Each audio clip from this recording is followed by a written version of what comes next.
अम्लों के साथ अभिक्रिया।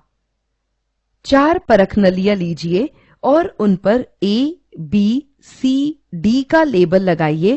क्रमशः परख नली A में जिंक के दाने, परख नली B में लोहे के, परख नली C में चारकोल और परख नली D में गंधक डालिए।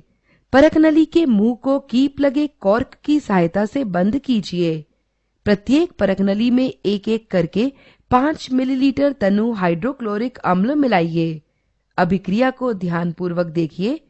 अगर ठंडी अवस्था में कोई अभिक्रिया नहीं होती है तो परख नली को धीरे धीरे गर्म कीजिए।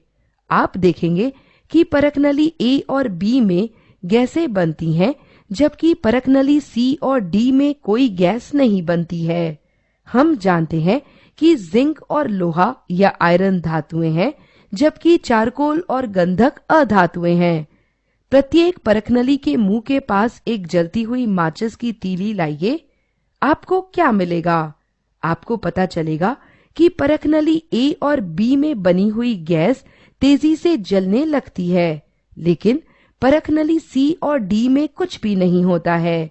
एक पानी युक्त बीकर लीजिए। सोडियम हाइड्रोक्साइड के 2 या 3 टुकड़े इसमें घोलिए। हमें सोडियम हाइड्रोक्साइड का विलयन प्राप्त होता है। अब इस विलयन को चारों परख नलियों में उड़ेल दीजिए। उन पर क्रमशः A, B, C और D का लेबल लगाइए। परख नली के मुंह को कीप लगे कॉर्क की सहायता से बंद कर दीजिए। क्रमशः परख नली A और B में एल्युमिनियम और जिंक के, परख नली C और D में चारकोल और गंधक के छोटे टुकड़े मिलाइए।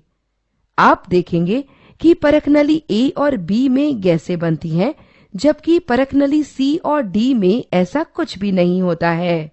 हम जानते हैं कि जिंक और लोहा आयरन धातुएं हैं, जबकि चारकोल और गंधक अधातुएं हैं।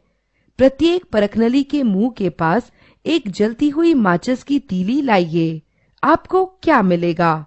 आपको पता चलेगा कि परख नली A और B में बनी हुई गैस तेजी से जलने लगती है, लेकिन परख नली C और D में कुछ भी नहीं होता है। इस प्रकार हम निष्कर्ष निकालते हैं कि धातुएं अम्ल या एसिड के साथ अभिक्रिया करके हाइड्रोजन गैस और धातु लवण का उत्पादन करती हैं।